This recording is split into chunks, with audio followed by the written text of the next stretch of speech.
Sejam muito bem-vindos a mais um episódio do podcast Bússola Profissional, o primeiro podcast que fala sobre carreiras profissionais no Brasil.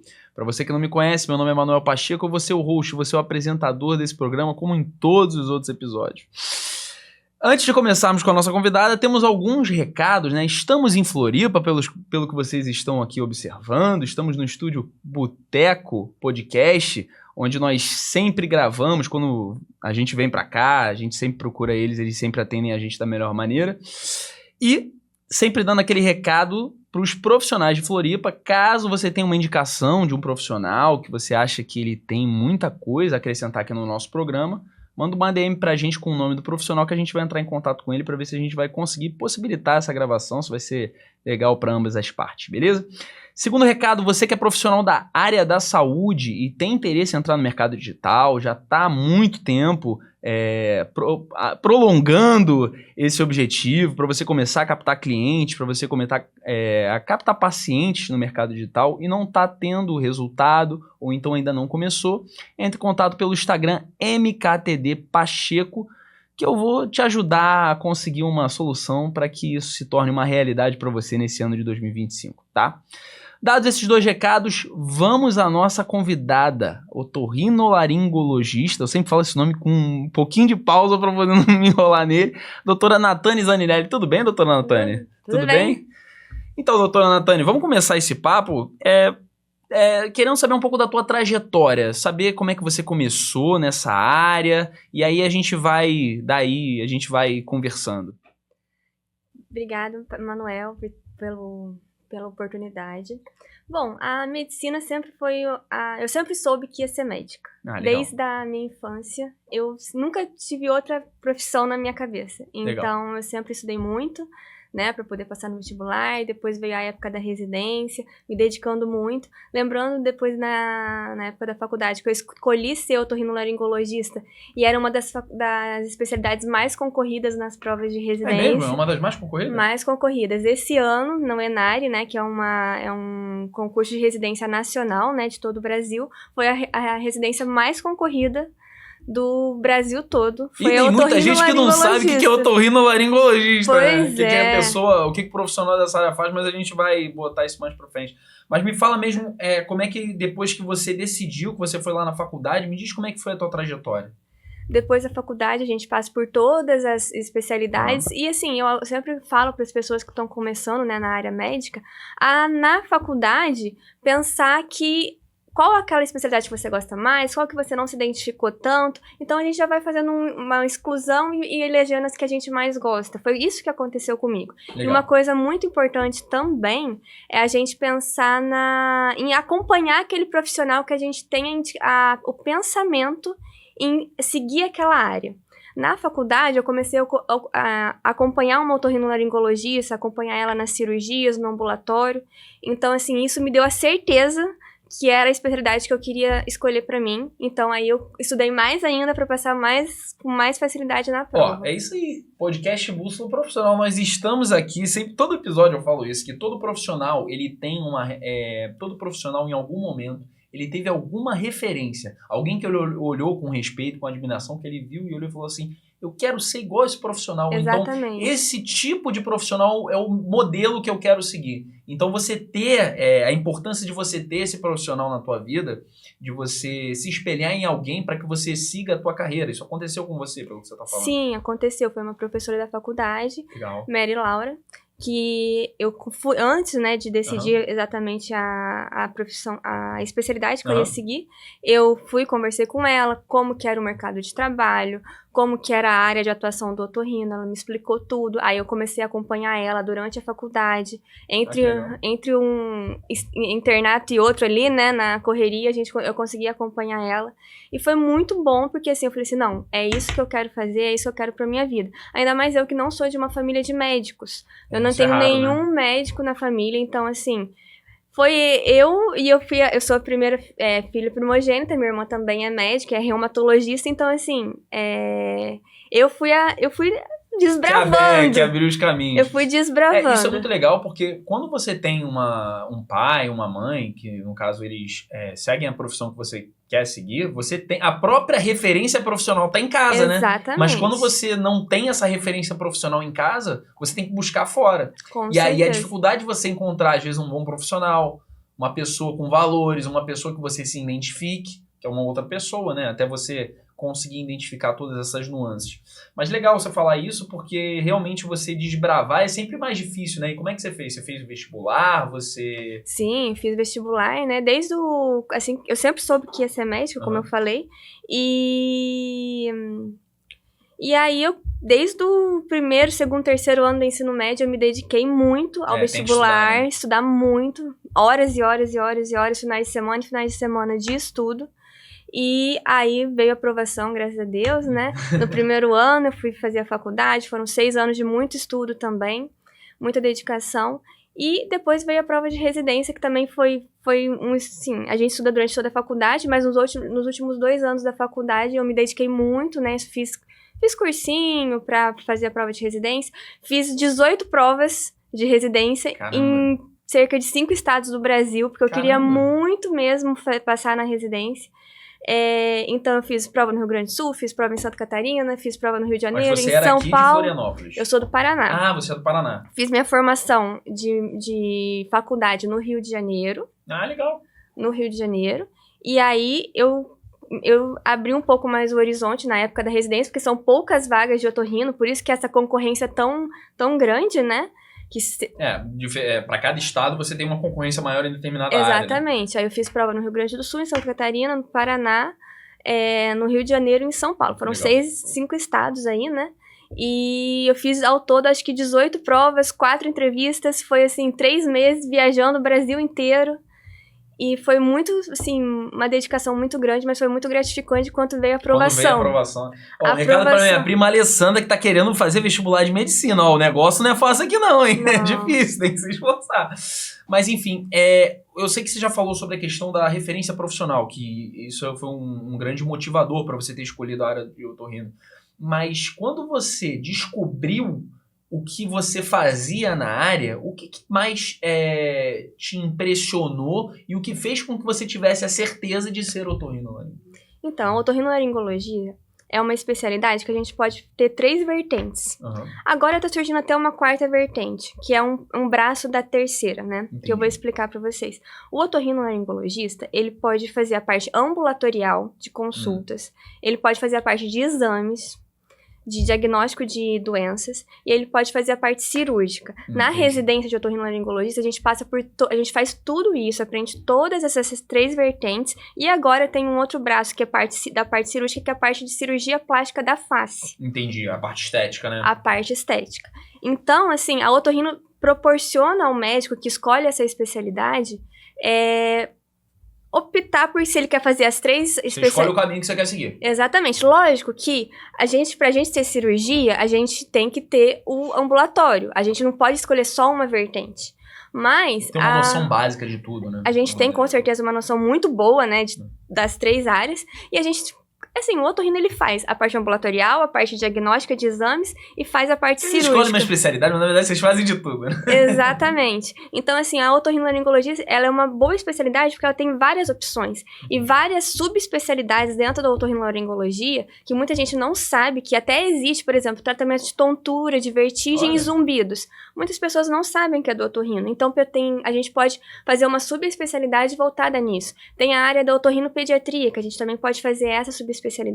Tem a sub-área da cirurgia plástica da face, tem a sub-área de rinologia, tem a sub-área de otologia. Nossa, muita coisa. Então, são várias sub-áreas que as pessoas não sabem. Então, isso foi um grande fator que me fez escolher otorrinolaringologia. Você tem um leque muito aberto para você escolher ali de opções para as áreas que você vai seguir. E eu sempre gostei muito, desde a faculdade, do procedimento, né? Eu tenho muita habilidade manual. Então, assim, a oportunidade de eu poder aplicar minha habilidade manual fazendo o exame, que é um exame sensível, fazendo a cirurgia, que é uma cirurgia delicada, né? Fazendo a parte da plástica também, que é uma área bem delicada. Isso, assim,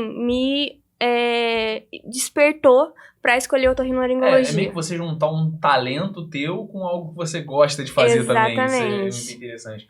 Mas eu acredito que muitas pessoas tenham uma dúvida sobre isso. O que faz um otorrinolaringologista de forma objetiva? Por que eu procuraria um otorrinolaringologista? Porque as pessoas às vezes falam um médico do ouvido, um médico da garganta. Mas o que faz de forma objetiva? O médico otorrinolaringologista, ele cuida da parte das vias aéreas superiores e também da parte do ouvido e do sistema vestibular, do equilíbrio das pessoas. Então, a gente trata todos os tipos de patologia, tipo que eu falo, do pescoço para cima. É uma forma mais objetiva das pessoas entenderem. Otorrinolaringologista do pescoço para cima. Do pescoço para cima, a gente consegue ali ver todas as patologias que envolvem essa área. Entendi. Você atende no teu consultório crianças e adultos ou você atende só um grupo? Eu atendo tanto crianças quanto adultos, idosos. A criança a partir de 6 meses. Eu tô me voltando um pouco mais para otorrinopediatria nesse momento, mas a parte dos adultos também sempre atendi e vou continuar atendendo, porque eu adoro atender adultos, que são patologias totalmente diferentes. Isso era uma pergunta muito legal de fazer, assim, as diferenças entre os casos, tanto de crianças quanto de adultos. Assim, a parte infecciosa, tanto adultos quanto crianças vão ter, né? Mas, por exemplo, a parte de sistema de equilíbrio é muito mais do idoso, a perda auditiva é bastante do idoso e que às vezes as pessoas não sabem. Então, isso é uma parte que eu trato também e é uma parte muito importante, porque se a gente não trata o idoso na parte do equilíbrio, na parte da audição, ele começa a ficar excluído da sociedade. Muito, cara. Inclusive, desculpa até te interromper, mas tem uma pessoa na família que tá passando por isso, que ela tá tendo uma perda auditiva assim, de uma forma muito violenta, entre aspas, ela tá tendo uma perda muito significativa e a gente tá vendo o quanto isso a incomoda e essa questão do aparelho, troca aparelho, faz isso, não ouve direito e é muito frustrante para a pessoa, Exatamente. Né? A adaptação do aparelho não é não é difícil, mas também não é uma coisa muito simples. Então, assim, a pessoa não tá ouvindo a família, não tá conseguindo se inteirar do assunto. Ela vai se excluindo e depois para de participar da sociedade. Isso, pro idoso, a gente tem comprovação já científica que pode predispor algumas doenças, como Alzheimer, demência. Então, é essencial o idoso ser tratado, ser visto pela família. Porque muitas vezes o idoso vai Ele fica meio que com vergonha de falar que não tá ouvindo direito, às vezes não quer preocupar a família, aí chega na hora, a pessoa vai se escondendo, infelizmente isso acontece. E o quanto antes a gente identificar essa perda auditiva no idoso, mais fácil ele vai se adaptar ao aparelho e menos excluído ele vai ficar. Mais qualidade de vida esse idoso vai ter. Entendi. E a parte dos adultos também, né, que são muito comuns, as sinusites, otites, eu trato toda essa parte. E a parte da criança, a gente tem que ficar muito de olho por causa da questão de desenvolvimento da criança também. Entendi. Desde o bebezinho, lei nacional, que na maternidade, quando a criança nasce, ali o bebezinho ele nasce, aí ele tem que fazer a triagem auditiva, tá? Então, assim, todas as maternidades, tanto públicas quanto particulares, fazem a triagem auditiva. Se esse exame der negativo, der alterado, ele automaticamente tem que ser encaminhado para um otorrinolaringologista para investigação auditiva dessa criança. Porque é naqueles primeiros meses que a criança começa a interagir com a sociedade também. E se os pais não derem atenção para essa criança, às vezes a criança um pouquinho mais velha começa, o quê? Não entendo. É aí que o pai tem que ir no otorrino. Entendi. Porque a perda auditiva na criança causa atraso na escola, dificuldade de aprendizado, sem contar que ela pode ficar sofrendo bullying na escola, porque os próprios amiguinhos vê que ela não escuta direito, aí começa a fazer algum tipo de brincadeira. Então, assim, a criança tem que ser acompanhada pelo menos a cada 6 meses por um otorrino para fazer uma avaliação auditiva, para ver como é que tá a questão da respiração dessa criança. Na criança é muito comum a hipertrofia de adenoide de amígdalas, que a criança começa a respirar pela boca, ficar com a boca aberta durante a noite, ter cialorreia, que é a babinha que a gente chama, Sim. né? E roncar, às vezes os pais falam assim, doutor, ele ronca mais que o meu marido. É difícil, né? De tanto que a criança ronca por causa que a via aérea dela tá toda obstruída. Então, assim, a gente tem que avaliar essa criança, porque ela não vai dormir bem, ela vai acordar várias vezes à noite, ela vai ter aquele sono Prejudica muito o sono, interrompido, né? vai ter aquele sono interrompido, ela não vai acordar não vai acordar descansada. Ela começa a ter dificuldade de concentração na escola. Aprendizado também, né? Aprendizado, e ela vai automaticamente começar a ficar um pouco mais atrás na escola, começa a ter dificuldade de aprendizado, não pega a matéria direito, começa a ficar sonolenta durante a Quantos aula. casos você observa que, às vezes, a dificuldade da criança ela é muito baseada, às vezes, na falta de sono, então numa dificuldade externa? Aí a gente fala, não, é que meu filho não é tão inteligente. Não, não é isso. Às vezes é só algum problema externo, ou então ele demora um pouquinho mais para aprender, ele tem mais dificuldade. Às vezes é só realmente que ele não tá ou dormindo direito, ou ele tá com alguma coisa que tá comprometendo esse aprendizado. O desempenho da criança, se a criança não dorme bem, isso tanto no adulto quanto na criança, mas principalmente na criança ali, se ela não dorme bem à noite, e isso é muito comum na criança, ela não vai ter um bom desempenho escolar. E aí começa a vir a cartinha da escola para avaliação, então assim, a cada 6 meses a criança tem que ser avaliada. Não, é legal você falar isso, porque... E às vezes é uma coisa muito simples, tá, Manuel? Às vezes é uma rolha de cera que a gente tem que tirar e a criança volta a ouvir. A doutora Mariana falou isso no episódio anterior No episódio anterior não, perdão.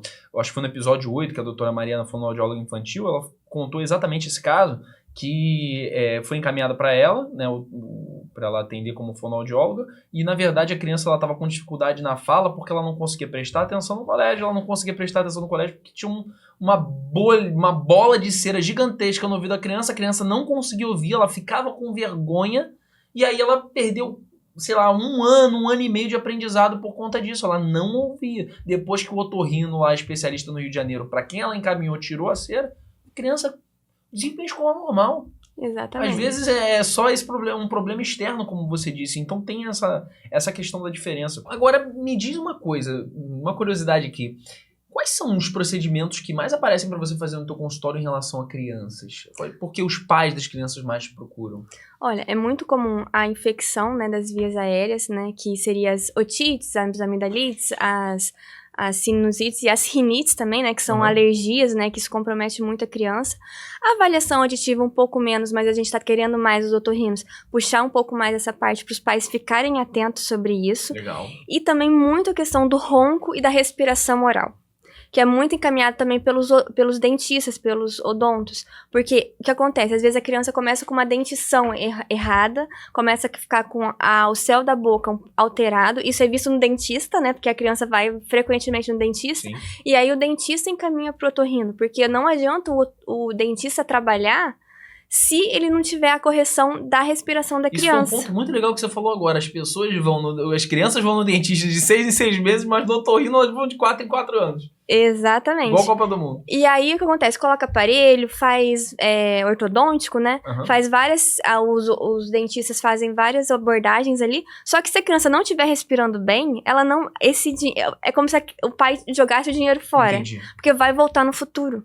Então a criança tem que ter uma respiração pérvia, boa. Se ela não respirar bem, se ela não dormir bem, essa criança ela tem que ser avaliada por um otorrinolaringologista. E é legal você falar isso, porque olha como é que as coisas são. As pessoas elas focam tanto na área estética, que a estética ela tem toda uma atenção, mas a saúde de uma maneira geral, que é o interno, as pessoas esquecem, né? Isso é muito engraçado. Mas me fala, o que causa esse ronco de maneira geral nas crianças? Por que isso tem acontecido com tanta frequência? Assim, sempre aconteceu, tá? Não é que tá acontecendo com mais frequência.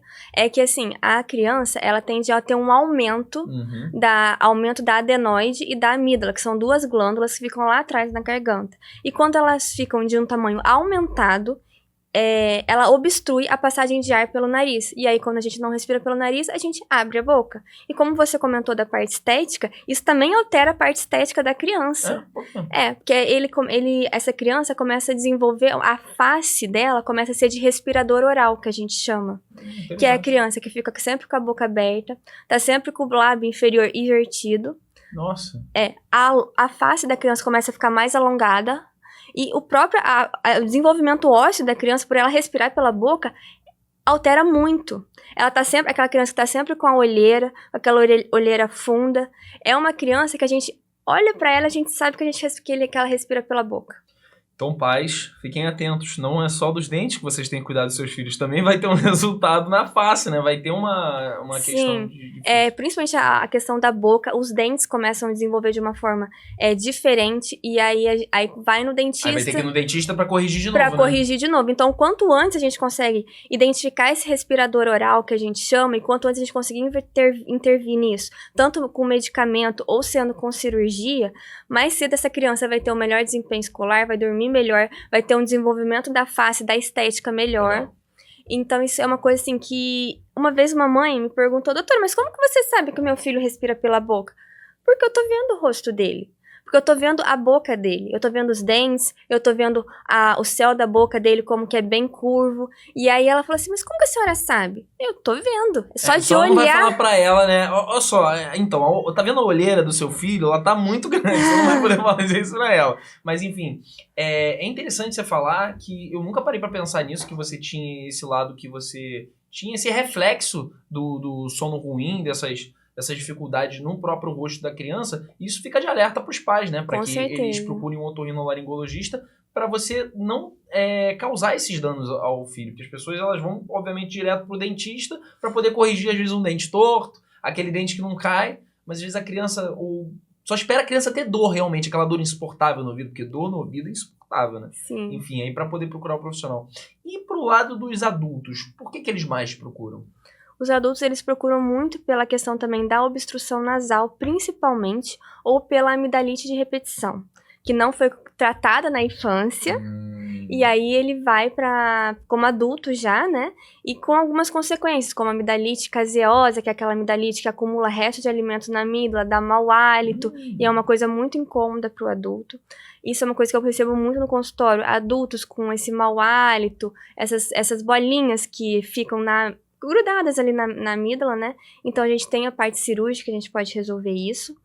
E também pelo desvio de septo, né? Doutora, eu vim aqui porque eu quero ver meu desvio de septo. A gente tem que avaliar, é só uma causa alérgica que a gente consegue tratar com medicamento, ou não, o teu caso é cirúrgico.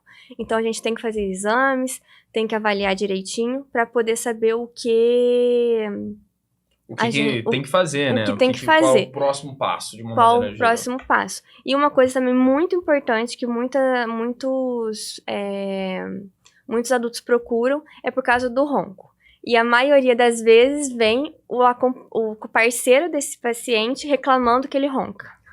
Não aguento mais dormir com ele. Exatamente, é caso de briga conjugal, tá? Você vai salvar um casamento se você não resolver. Olha, com muita frequência eu salvo casamentos, tá? Que é o paciente que ronca e que o esposo ou que a esposa não aguenta mais, vai dormir no quarto separado. Então, assim, isso é uma coisa que a gente tem que investigar ali com um exame específico que a gente tem. E também ver se tem alguma questão de obstrução nasal que pode estar desencadeando esse ronco. E assim, o ronco hoje em dia não é uma coisa só estética de que está incomodando o teu parceiro. O ronco hoje em dia, ele causa a síndrome da apneia obstrutiva do sono. E esse nome, né, grande, gigantesco, é o ronco que a pessoa para de respirar durante a noite, ela faz pausas respiratórias durante a noite, e isso faz uma diminuição do oxigênio que chega até o cérebro da oxigenação dessa pessoa. Então, ao longo dos anos, se isso não tratado, é comprovado que essa pessoa tem um risco maior de desenvolver arritmia cardíaca, doenças cardiovasculares como hipertensão, diabetes, aumento de peso, obesidade. Então, o ronco não é uma coisa só estética. Ele acusa uma falta, né? Ele acusa alguma coisa, né? Como se fosse um sintoma. E quais são os principais indicativos também, além do parceiro que está reclamando que o paciente não que o paciente está roncando, né? O paciente que acorda cansado durante a manhã, dorme direito, né? Porque não dorme direito. Ele acorda exausto, é como se ele não estivesse dormindo nada. É o paciente que tá, às vezes, numa cadeira esperando alguma coisa, dorme. É o paciente que dorme no volante, pode causar um acidente. É o paciente que não consegue desenvolver direito o trabalho. Ele tem um baixo rendimento no trabalho. Essa é a importância do sono, né? Olha Exatamente. Quanta coisa pode o sono é uma coisa muito importante. Isso mais para os adultos e os idosos, a questão principalmente do equilíbrio e da questão da perda auditiva. Você se equilibra muito pelo som, né? Você vai percebendo tudo ao seu redor pelo som. E o que eu acho mais, né? Acho que é frustrante, entre aspas, porque a vida inteira a pessoa escutou. E você Exatamente. fazer a análise, você não sabe o que não é, o que é não escutar. Você não sabe o que é isso. E imagina, eu tenho um filme muito legal que se chama Sons of Metal.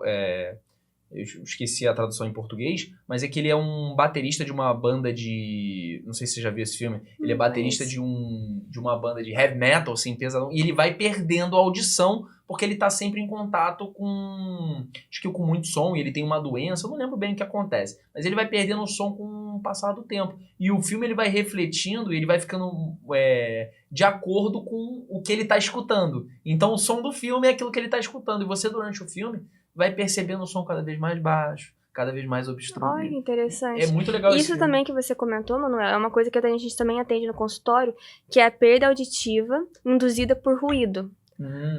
Que é o dos Legal. trabalhadores, que é muito comum em cantores, né? Em acho que é pessoas o de caso dele, no banda, caso, exatamente, que é do filme. E também em trabalhadores que ficam expostos à construção civil, a barulhos muito intensos durante todo o período de trabalho. E é muito importante a gente salientar a importância do uso do abafador auditivo. A importância do abafador, legal. Exatamente, porque assim, às vezes a pessoa fala, não vou usar, porque se Isso é muito Nutella. muito, exatamente, muito Nutella. Muito comum nos aviadores, muito comum no pessoal que trabalha em aeroporto.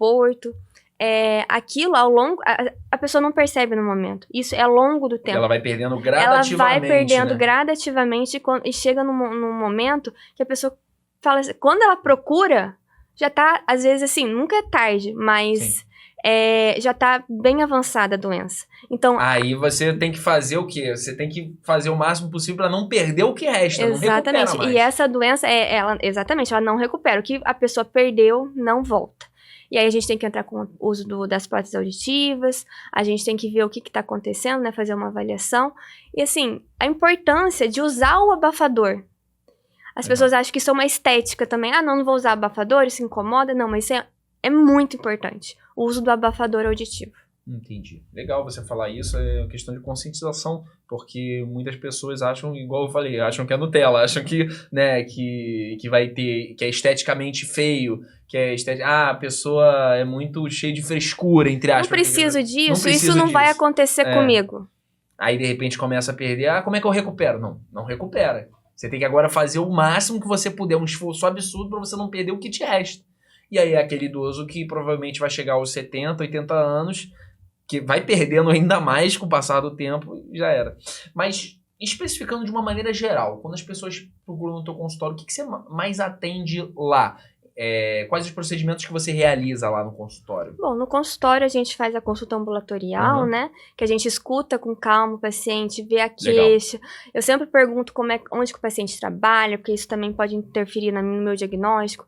Como que o paciente está emocionalmente, se ele está ansioso, se ele tem algum problema no trabalho, porque isso vai causar uma ansiedade, pode alterar no sono. Essa criança, como que está o desenvolvimento dessa criança na escola? Ela escuta bem? Veio alguma cartinha da escola, que é muito comum as cartinhas da escola para avaliação. Às vezes os pais só procuram a gente quando vem a cartinha da escola.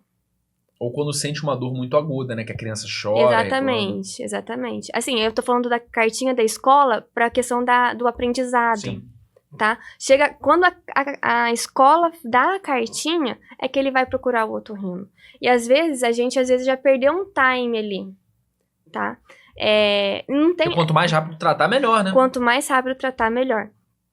Então, eu faço toda essa consulta ambulatorial, eu faço a videolaringoscopia e a endoscopia nasal para ver desvio de septo, pregas vocais. Muito comum também, atendo muito cantores que às vezes começam a ficar com uma rouquidão, então vem me procurar. Já atendi uma cantora aqui de Florianópolis também que foi me procurar.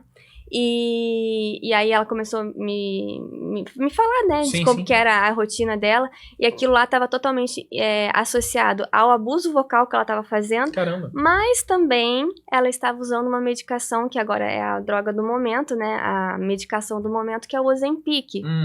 Usado muito para emagrecimento. E o Ozempic, ele causa muita intolerância gastrointestinal. Olha, legal você falar isso. Exatamente. Então, assim, o Ozempic, ele tem grandes benefícios na medicina, muito comprovados, mas desde que seja indicado de forma correta. Porque acontece, essa paciente, por exemplo, ela estava tomando Ozempic, não tinha sido avisada dos efeitos gastrointestinais. Aí é o profissional que tem fazendo né? refluxo, né? Que estava caindo ali na prega vocal, estava deixando a prega vocal dela mais sensível e ela estava cantando normalmente, tendo um abuso vocal sem nenhum protetor gástrico, né? Para evitar o refluxo. E aí a gente teve que conversar com o endócrino, ver se teria a possibilidade de diminuir a dose do Ozempic, para a gente poder também fazer uma proteção gástrica para ela e também fazer a fonoterapia, né, com uma fonoaudióloga. Sim. E aí essa paciente ficou bem. Às vezes, muito comum, os pacientes usam medicação para algumas coisas que também interferem na parte da voz, da respiração, do sono. Então, isso tudo eu abordo na minha consulta. Legal. O medicamento,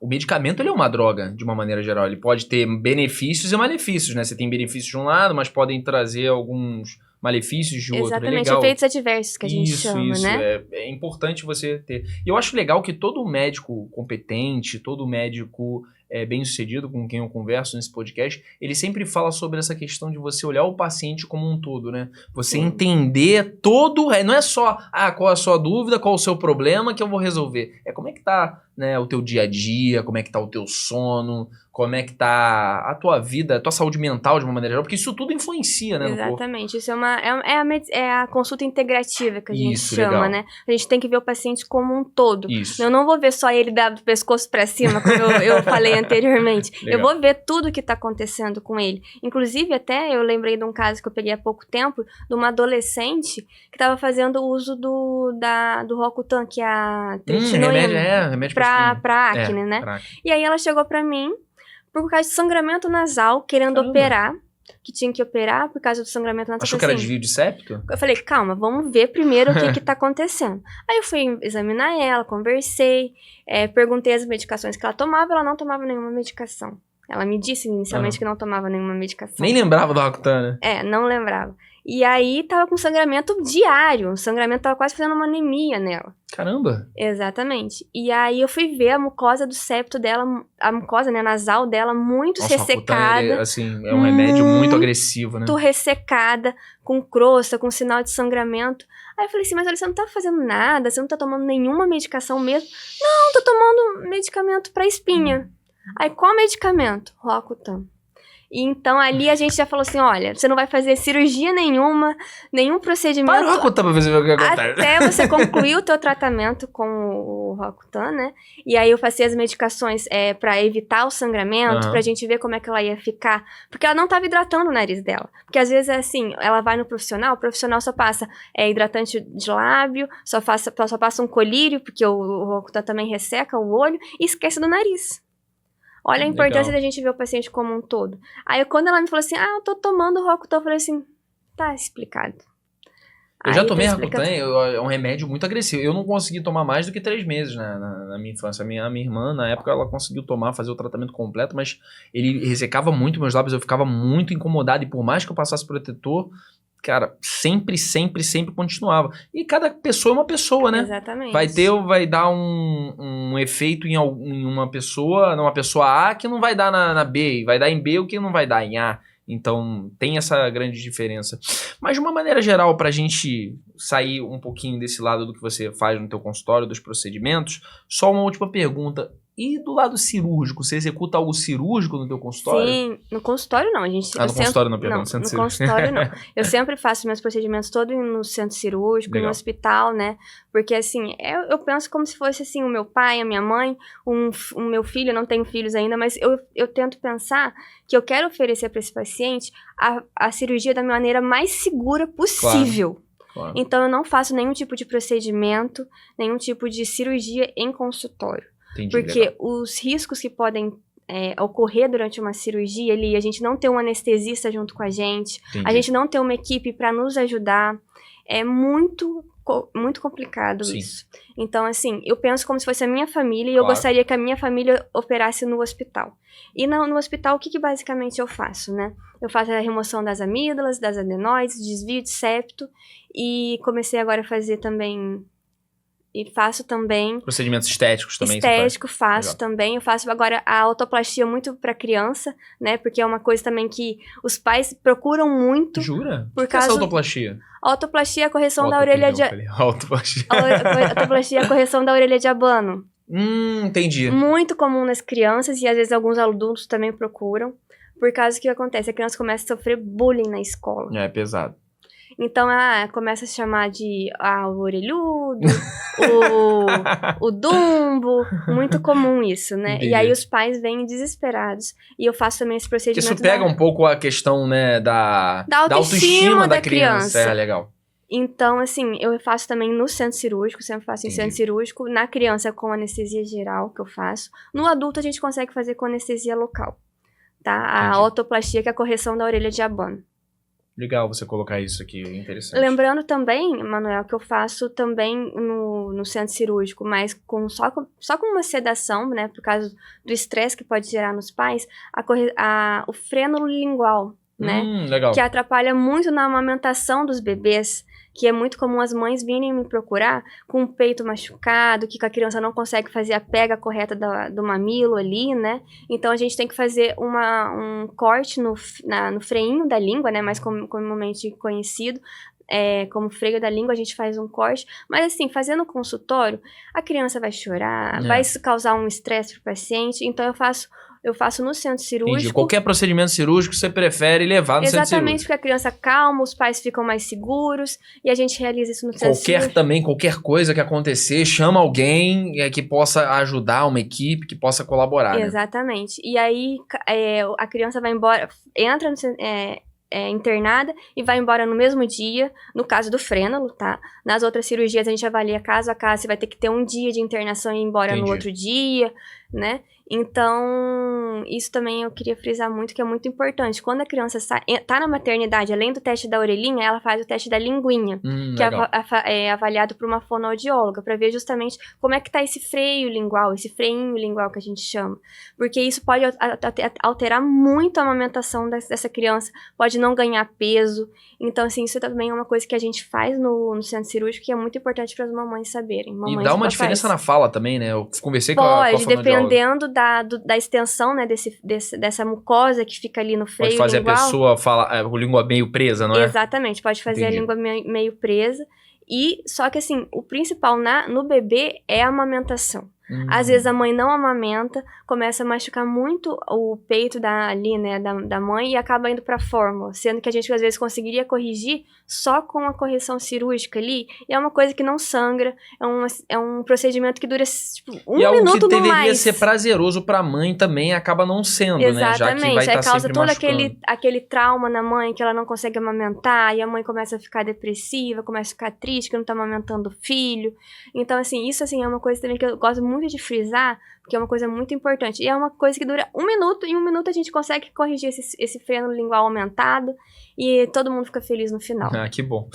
Sobre essa questão que você falou do desvio de septo, eu queria trazer de novo, porque é uma dúvida muito comum, né? Sim. Algumas mães, eu já vi mães perguntarem sobre operar crianças no desvio de septo. Isso acontece? É possível? Então, a criança, até ali, da infância, né, até a fase adulta da criança, da adolescência, entre os 16 e 18 anos, é tudo muito mole, é cartilagem. Entendi. E a criança tem a fase do desenvolvimento, do estirão do crescimento. Então, essa cartilagem, ela pode vir a desviar. Se ela já tinha um desvio pequeno, ela pode vir a desviar Aí mais. aumenta esse desvio. Aumenta o desvio. Por isso que o desvio de septo a gente não faz em criança. Ah, entendi.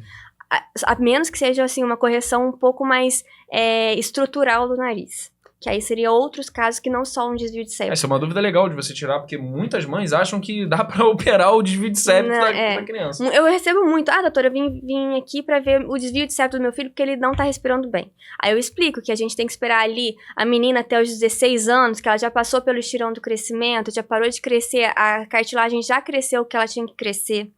E aí, o menino, às vezes, até os 18 anos. Na criança, é muito comum a dúvida do desvio de septo, se a criança não está respirando bem, pelo caso de um desvio de septo, só que não, na verdade, é aumento da adenoide, é aumento da amígdala. Eu vejo muito isso, eu já ouvi muito isso no caso. Meu filho tá roncando porque ele tem desvio de septo. Tem carne no nariz. Aquela... Mas é muito confundido mesmo. A carne no nariz e o desvio no septo na criança, no adolescente. Uhum. Mas não, na verdade, às vezes é um aumento da amígdala, às vezes é um aumento da adenoide que a gente corrige cirurgicamente. E assim, os pais ficam tão agradecidos depois que fazem a cirurgia, porque sempre vem primeiro o medo da cirurgia, Claro. né?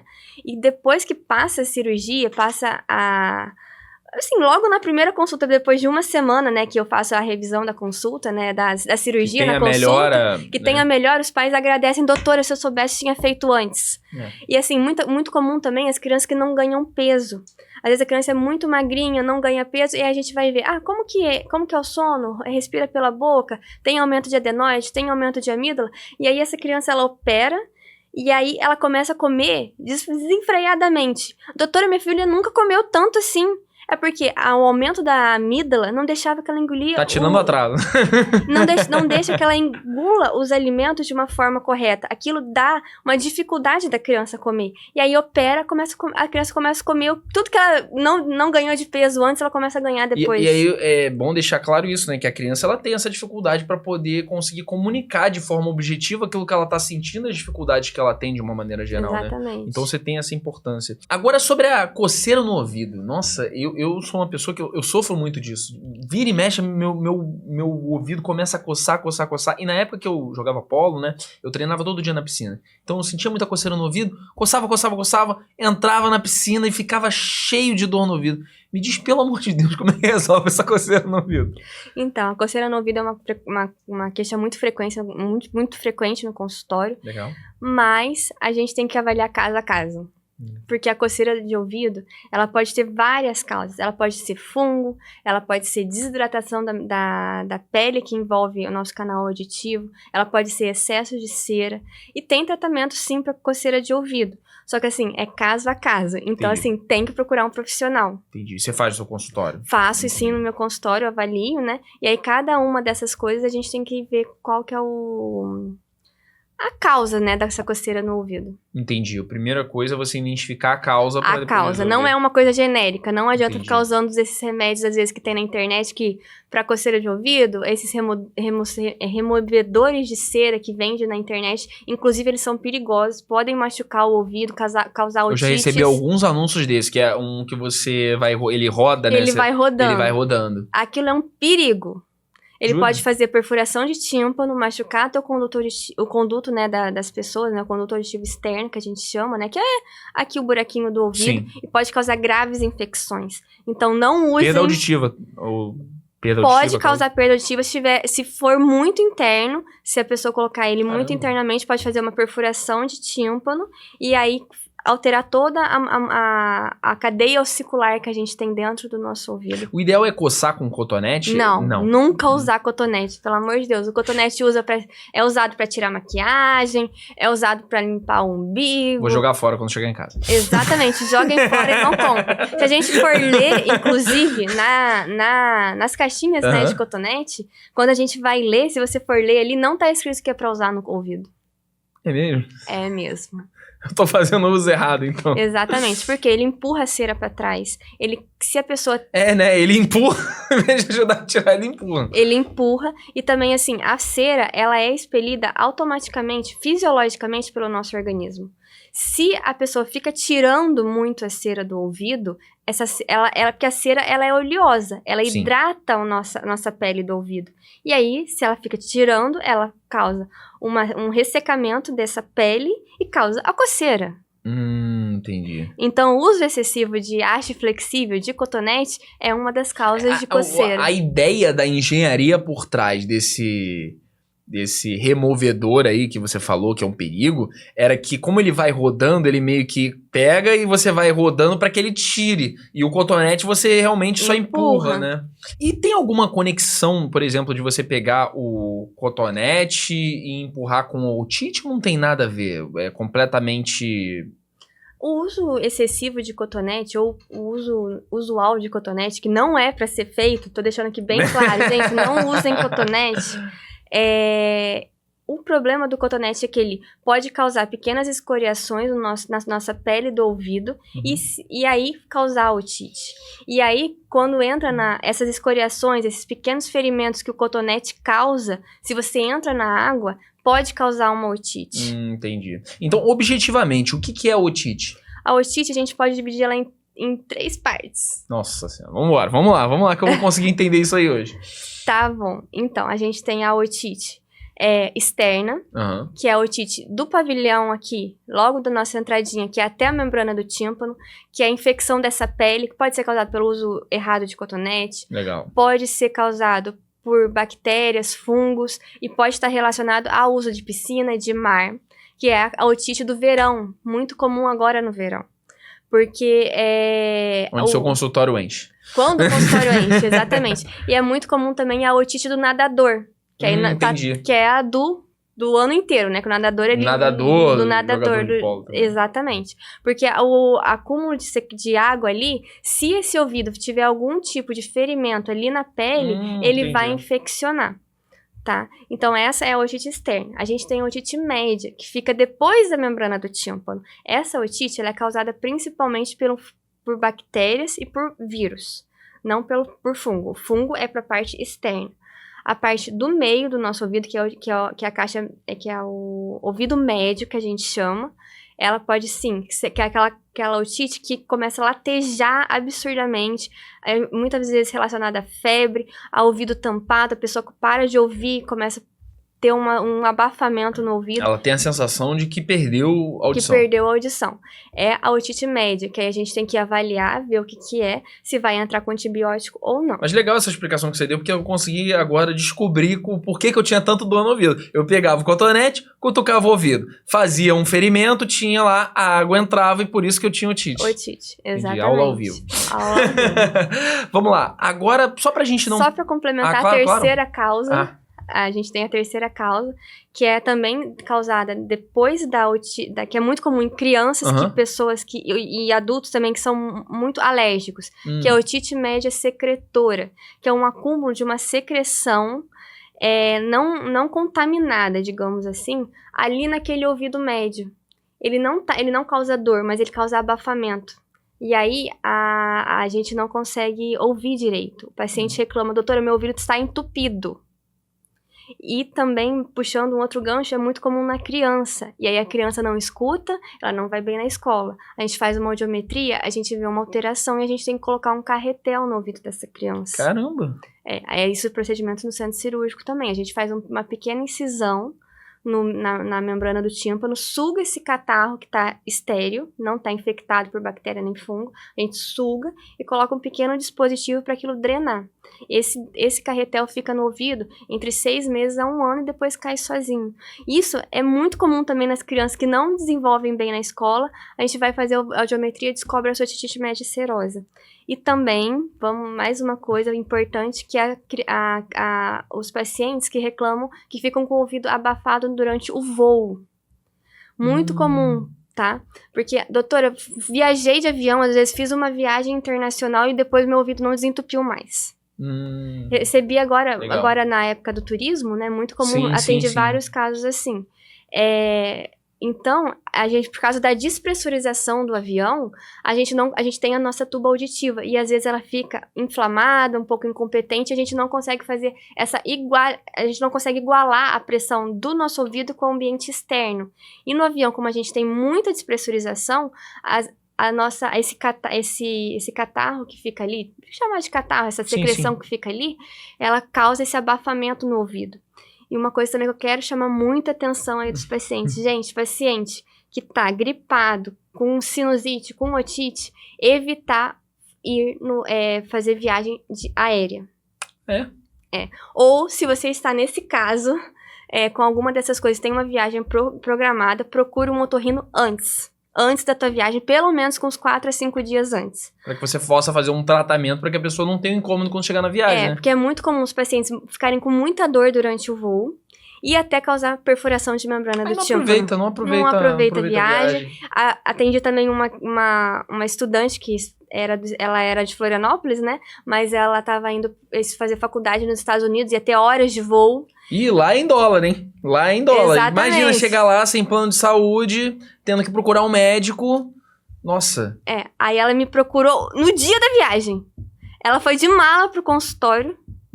Ô, doutora, eu tô indo viajar. Resolve o meu problema aqui, por favor. Assim. Foi exatamente assim. Eu falei assim, olha... Ela até me perguntou, será que eu cancelo o voo? O que eu faço? Eu falei assim, não, olha, do jeito... Aí eu avaliei, obviamente, do jeito que tava. Não tinha necessidade de cancelar o voo. Mas eu dei uma medicação pra ela usar durante o voo. Entendi.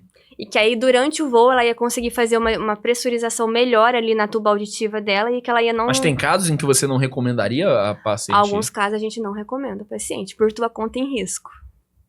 Eita. É. Então a pessoa perde uma viagem de de milhares de reais por conta de não ter feito essa preparação, essa consulta. Preparação.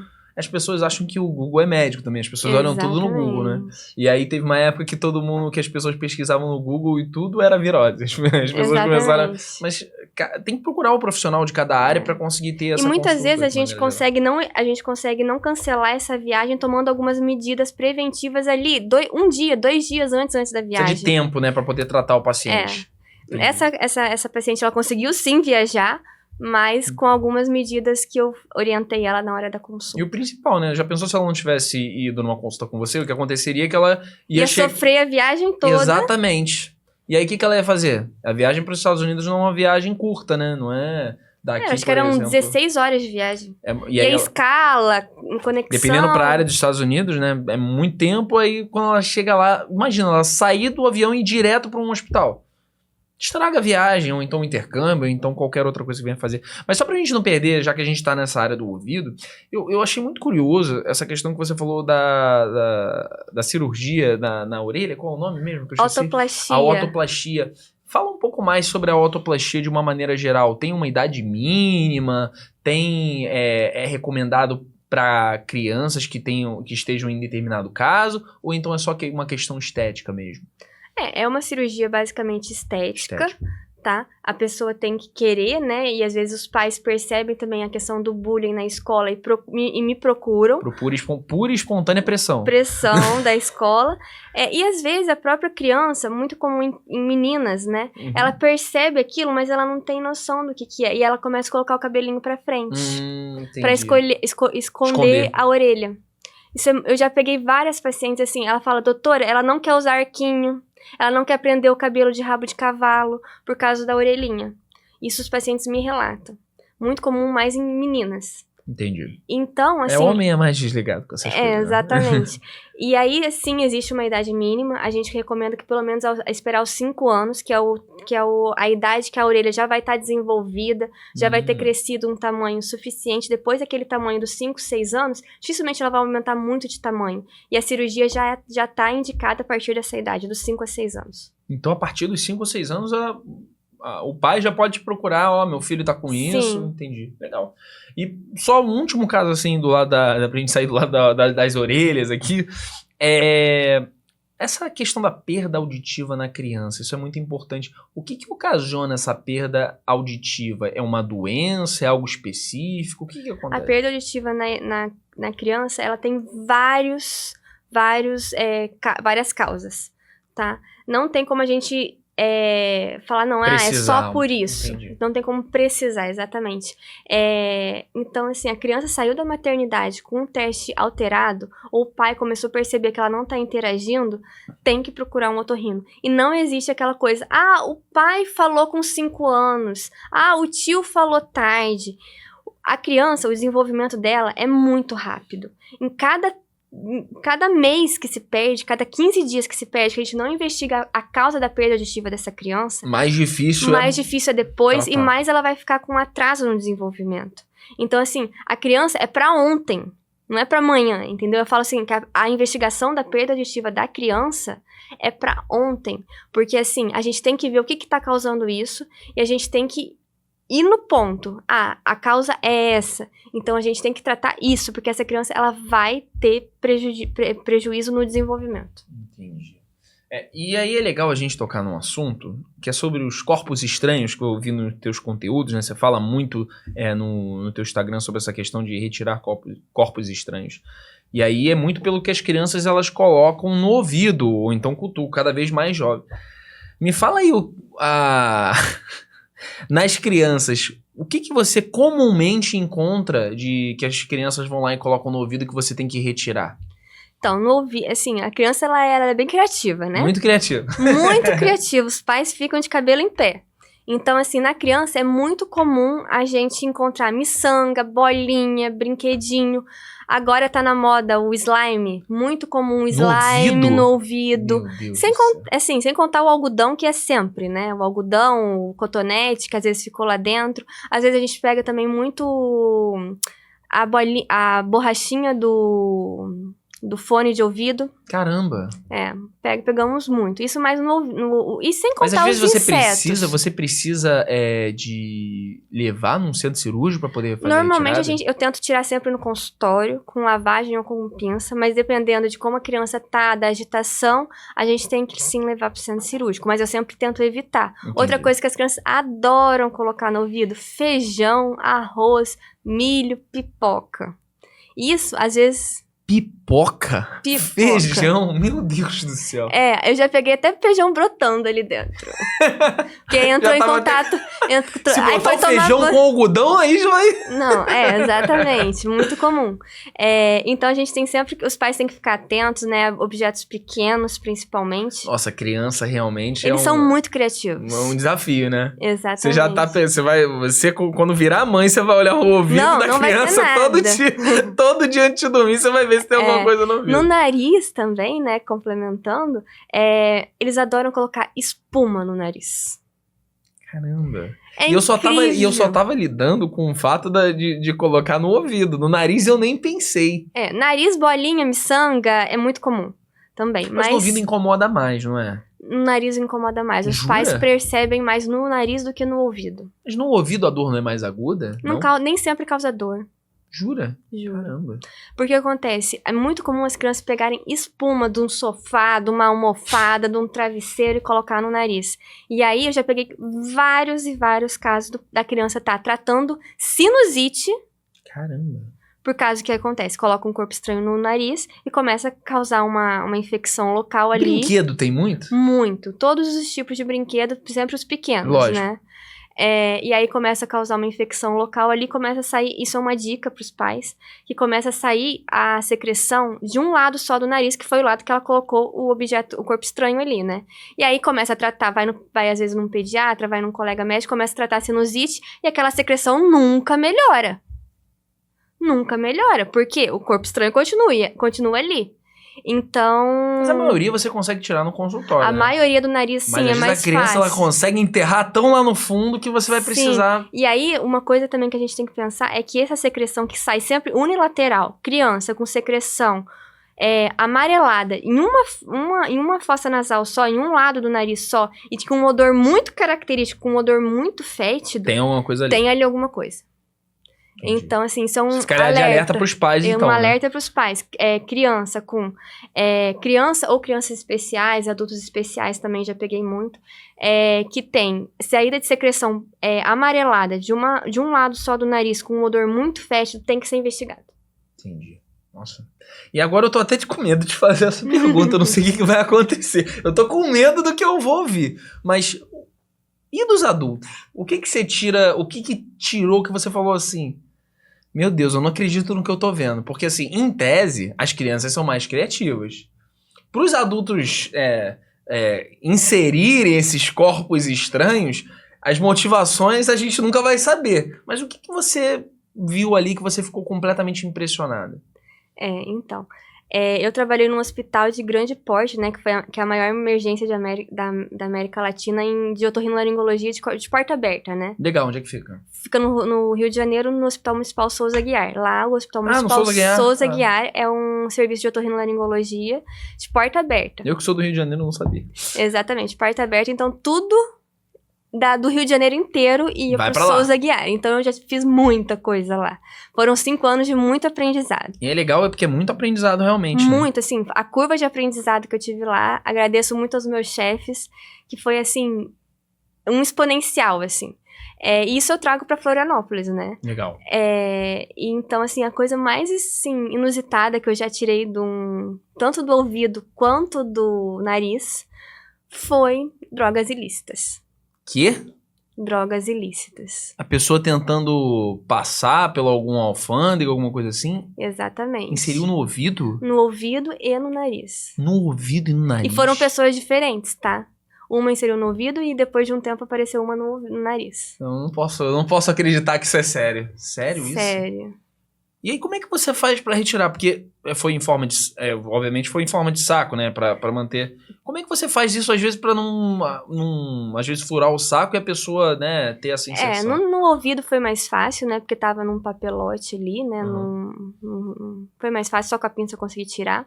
No nariz foi um pouco mais difícil, mas também com uma pinça a gente tirou. Mas também tem muitos casos lá que a gente já teve também, da pessoa engolir e ficar preso no esôfago.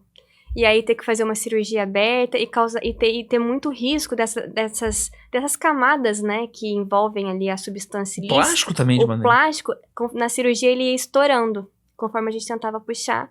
E aí o risco daquilo entrar na mucosa, entrar na corrente sanguínea e até a pessoa ter uma morte ali, né, uma parada cardíaca pelo uso da substância.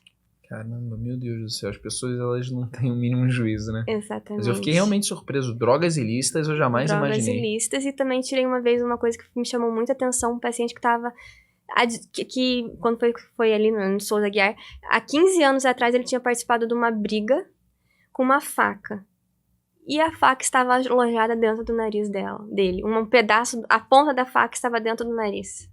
Como assim, gente? Sim. Um pedaço da Há 15 lâmina? anos a lâmina. Isso não atrapalhava a pessoa? Atrapalhava. A gente fez uma tomografia, né, dos seios da face, um exame, né, de imagem, e aí a gente viu exatamente onde é que estava ali a faca, um pedacinho, a lâmina da faca. A faca quebrou dentro do nariz. Meu Deus do céu, gente. A faca quebrou dentro do nariz. Ela era um corpo estranho, né, que causava uma reação inflamatória e tava todo os seios daquele lado, né, da face dele, tava todo comprometido. E a gente conseguiu tirar no próprio ambulatório. Foi uma coisa muito bacana também. Eu ajudei uma pessoa, assim, e a pessoa ficou muito grata. Foi muito gratificante. Pô, mas eu tô tentando entender como é que ela não sabia que tinha um pedaço de faca ali dentro, sei lá, ou alguma coisa, um corpo estranho, identificar, né? Exatamente. Já que você falou que o nariz, ele é tão sensível quanto o ouvido. Ele é bem sensível. Ao ponto de você sentir uma dor muito aguda, enfim. Então, você falou que faz uso da toxina botulínica nas pregas vocais, né? Quais outros usos ela pode ser usada? Então, a toxina botulínica, na área da otorrinolaringologia, a gente pode usar também, além da parte estética, né? A gente pode usar no tratamento das enxaquecas, das cefaleias tensionais. A gente faz a aplicação tanto na fronte, né, aqui na região frontal, quanto na região temporal e na região do pescoço. E os pacientes têm grande melhora da enxaqueca, das crises de enxaqueca. Ela não vai curar a enxaqueca, mas ela vai diminuir a frequência das crises de enxaqueca, da cefaleia tensional. E outra coisa também que a gente usa muito é na dor orofacial, que é o paciente muito nervoso. Eu, por exemplo, sou uma paciente que faço uso disso, que é a aplicação do uso da toxina botulínica no músculo da mastigação, que a gente, às vezes, sem perceber, a gente começa a fazer isso aqui, que é o apertamento dos dentes, e começa a dar dor na região da face. Isso também é uma aplicação que eu faço lá no consultório, e é uma coisa que dá muito resultado. Eu mesmo faço em mim, e a minha qualidade de vida mudou muito depois que eu comecei a usar a toxina botulínica para dor orofacial. Eu não tenho enxaqueca, mas eu tenho muitos pacientes que fazem o tratamento da enxaqueca com a toxina botulínica. Um caso que eu queria trazer aqui para você é o fato, a gente estava conversando, né, sobre essa questão do atraso de fala da criança, a gente passou um pouco por cima disso. E aí eu queria saber de você, eu acho que tem alguma relação o fato da criança ter um tipo de exposição não, ela ficar muito tempo com tablet, uso de tecnologia, tudo isso que veio com o advento das redes sociais. No que isso interfere no teu trabalho de uma maneira geral? Porque você fala muito dos teus conteúdos na internet sobre o atraso de fala na criança. Sim, o atraso de fala está muito relacionado ao advento das redes sociais. Porque a criança, ela fica, às vezes, exposta à tela um período muito grande. E aí ela não tem interação com os familiares, ela não tem interação com as outras crianças. Interação social, de uma maneira geral. Interação social. Exatamente, a interação social com as outras pessoas. Então ela não desenvolve a fala, ela fica vidrada ali. A criança que está na frente da tela, ela fica vidrada. E ela tem que ter um estímulo com um livro, com um brinquedo que ela tem, esses brinquedos montessorianos que tem agora hoje em dia. Ela tem que ir no parquinho, ela tem que interagir com as outras crianças. Ela tem que ser criança. Ela tem que ser criança. E com a facilidade da tela, às vezes os pais não têm a ideia Entrega o tablet pra ela parar de chorar isso pouquinho. pode ser perigoso. Tá? Entendi. Inclusive, até recentemente eu vi um podcast, eu acho, de uma atriz, a atriz Tayla Ayala, que falava que de um dos filhos dela, que ela não se preocupou, não teve esse insight, né, de não expor a criança à tela, e aí a criança começou a ter um atraso no desenvolvimento. E aí ela foi nos médicos procurar o que estava acontecendo. Sim. E aí teve a questão, ela falou assim, não, meu filho fica exposto à tela, sim. E aí eles falaram assim, olha, vamos tentar tirar a tela do teu filho antes de a gente tentar qualquer outro tipo de tratamento por um mês. Aí ela disse que foi assim, uma coisa absurda o que a criança desenvolveu em um mês, o que ela não tinha desenvolvido antes. Isso por causa da tela. O cérebro de uma criança é uma esponja, né? Então as primeiras coisas que ela vê, ela vai absorver. Então acho que realmente você entregar tela, você deixar a criança muito tempo com rede social, com essa coisa, às vezes com um vídeo, pode não ser legal, principalmente nos primeiros anos de vida. Mas é legal você trazer esse caso, porque é uma recomendação. Muitos pais, eu acredito que às vezes entreguem para meio que a criança se distrair um pouco, né? Sim, a Sociedade Brasileira de Otorrinolaringologia, a Sociedade Brasileira de Pediatria orientam que até os 2 anos de idade seja zero tela. Mas zero. Isso não impede da criança ter uma videochamada com um avô que mora distante. Tudo também tem as suas exceções. Mas até 2 anos é 0 tela. De 2 a 5 anos é 1 hora de tela por dia. E de 6 anos aos 10 anos é 2 horas. A partir dos 10 anos é a partir de 3 horas. Então, 10 anos a gente tá pensando no adolescente, ele ficar 3 horas por dia na tela, eles ficam muito mais, né? Sim. E assim, sempre, principalmente na criança, é sempre ter a supervisão de um adulto quando ele estiver na tela, nunca deixar a criança sozinha na tela, e tentar fracionar esse tempo de tela. Fazer, por exemplo, se é 1 hora por dia, fazer 20 minutos de manhã, 20 minutos à tarde, 20 minutos à noite.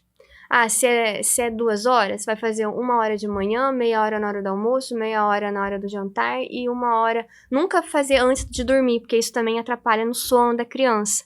Uma coisa que eu lembrei que agora é muito importante. Por causa que as telas têm a luz azul, que degrada a melatonina. A melatonina é o hormônio do sono. Então, pelo menos 3 horas antes de dormir... Isso assim, eu tô falando não só pra criança, pros adultos. Também, né? Que sim, é muito comum o adulto ficar no celular. A luz azul da tela, ela entra na nossa retina e ela degrada a melatonina, que é o nosso hormônio do sono. Tem sido muito falado a melatonina hoje em dia também. Então, assim, não é para usar tela antes de dormir.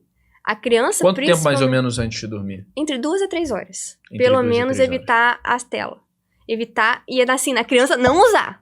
Porque isso cada profissional que eu trago aqui, eu percebo que eu tô mais errado em tudo que eu faço na minha vida. Eu tava falando com a nutricionista outro dia e eu falei pra ela que eu como e depois eu vou dormir 2 horas depois. Ela falou que eu não posso fazer isso. Aí não pode usar tela antes de dormir. Aí antes de dormir tem que se preparar. Num outro episódio falou tem que colocar um pijama, ficar tranquilo, se preparar. Eu preciso refazer a minha vida inteira. Toda vez que eu faço um episódio novo eu descubro isso.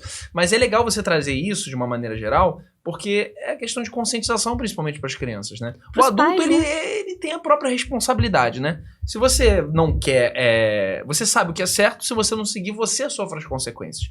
Mas o filho já é uma outra coisa, né? Você tá tomando a decisão pela vida de uma outra pessoa. Em tese, o seu bem mais precioso, né? O teu filho, a tua vida, né? Então, enfim, seguindo para um lado agora ainda de atraso de fala... Além dessa questão da falta de interação social, talvez da falta de estímulo, o que mais pode causar atraso de fala na criança? Perda auditiva. É uma das principais causas. Aí causa com outro lado também do teu trabalho, que é a perda auditiva. A perda auditiva é uma das principais causas que às vezes os pais não sabem.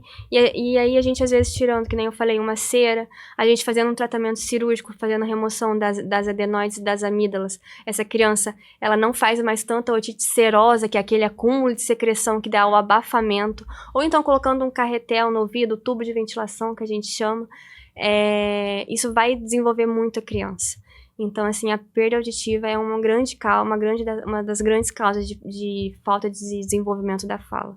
E, assim, paciente que começou a apresentar desenvolvimento na fala, atraso de fala, tem que procurar o especialista ontem. Mas assim, vamos lá. Atraso na fala. A gente tá falando de uma idade mínima. Quanto mais ou menos assim? A criança tá com 3 anos e ela não começou a falar. Não, muito tarde. Muito tarde. Muito Quanto mais ou menos? A partir de um ano, 2 Não, anos? a partir de 1 ano a criança já começa... antes até, uns 7, 6 meses... Já começa a formular as primeiras Já palavras. começa a formar as primeiras palavras, o papai, a mamãe, a água, pede as coisas. Com 1 ano, ela já tá já fala cerca de 10 palavras. Depois ela começa a formar, juntar as palavrinhas, começar a falar, quero água, tá ali perto dos 2 anos. Aí depois, perto dos 4, 5 anos, ela começa a contar pequenas historinhas, começa a montar frases. Então, tudo isso, assim, tem que ser avaliado criança por criança. Mas, assim, não existe... é normal. Atraso de fala em criança não é normal. Não é porque alguém da família falou mal. Ele demorou muito. Ele puxou o pai. Ele puxou o pai. Não. Então, o pai talvez também tinha alguma alteração que não foi descoberta. E é muito comum a gente descobrir... Que pode ter prejudicado ele ao longo da vida, né? Exatamente. E agora muita gente tem estudado também sobre o atraso, o transtorno do espectro autista, que está muito relacionado ao déficit de fala, ao atraso de fala, né? E também essas crianças, elas têm que ser avaliadas muito brevemente, muito precoce. Entendi. Porque todas Quanto antes, melhor. Quanto antes, melhor. Porque o tratamento delas, o quanto antes, melhor também. E também a gente tem uma outra alteração da fala que a gente chama de transtorno do desenvolvimento da linguagem. Que a criança, ela fala, mas ela tem algumas características no desenvolvimento da fala dela que também é alterado. E também tem que ter terapias específicas. Entendi. Então a gente precisa olhar para essa criança. Indo agora mais para um lado aqui da garganta, a minha família tem uns 4 ou 5 pessoas que têm problemas recorrentes de amidalite. Eu mesmo, por algum tempo, não sei o que aconteceu, não sei porquê, eu não tenho mais esse problema, mas por um longo tempo, a cada 3 meses, eu tinha que ir no hospital tomar uma Benzetacil porque minha garganta estava completamente comprometida. E sempre falando para mim, é amidalite? É amidalite? É amidalite. O que causa amidalite? A amidalite, ela é causada principalmente por bactérias e vírus, né? Uhum. Basicamente por bactérias e vírus.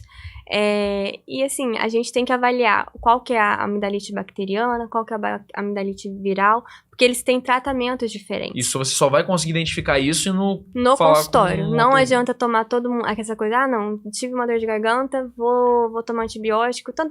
Assim, até mais difícil hoje, assim, nas farmácias tem que ter receita especial, justamente para ter a avaliação do especialista. Né? Também uma causa que pode ter também de amidalite, que é a amidalite por a infecção de um vírus que é o vírus da mononucleose, que causa uma amidalite bem exacerbada. Aqui eu só vou conseguir diagnosticar vendo, né? Então a amidalite é principalmente por causa bacteriana e viral. E a gente tem sempre também que lembrar que água gelada não dá dor de garganta. Ah, não? Friagem não dá dor de garganta. Tá vendo, vó? Tá vendo, vó?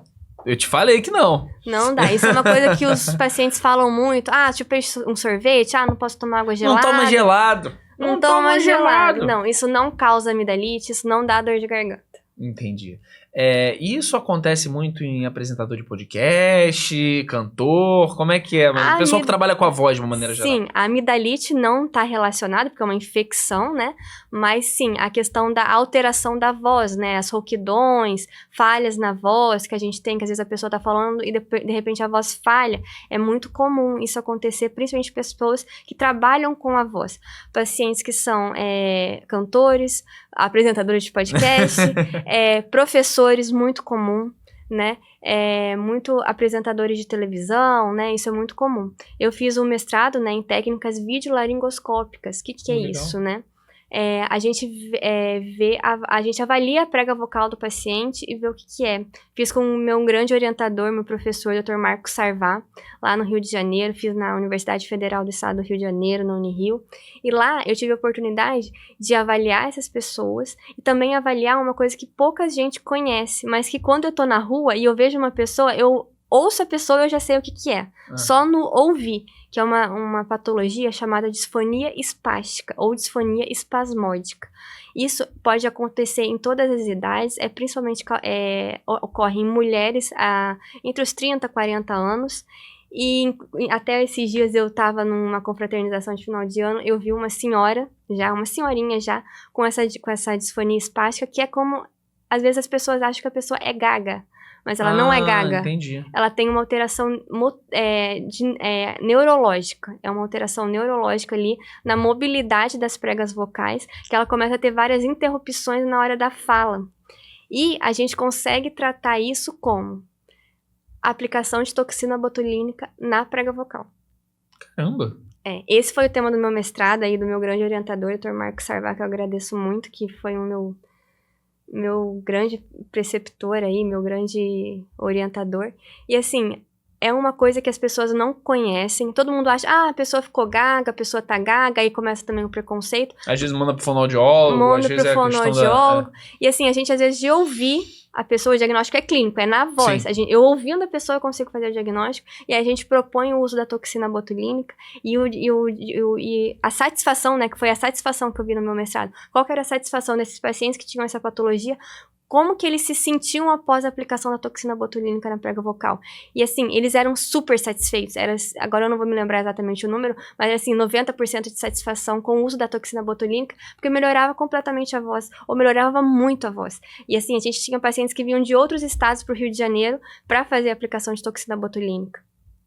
Isso é curioso, né? Mas eu acho que é interessante a gente entender a tua área como uma forma estética também. A tua especialidade, de uma maneira geral, óbvio que você também faz a questão da aplicação com procedimentos estéticos, diretamente estéticos, mas é legal a gente deixar claro para a audiência que há muito dos teus serviços, muito de como você trata o paciente, isso vai resultar em algo estético, né? Isso vai trazer algo para a tua autoestima. Com isso certeza. Vai, de uma maneira geral, influenciar. Não é só a questão de você cuidar dos dentes, não é só a questão de você cuidar de outras áreas que, de uma maneira geral, são mais objetivas, que pareçam ser mais imediatas para a questão da estética. Mas o tratamento, por exemplo, do sono, que você falou, a questão da olheira, a questão também que você faz, os procedimentos estéticos, a operação, que eu já esqueci de novo, a otoplastia novamente. Então, o pessoal aí de casa que está assistindo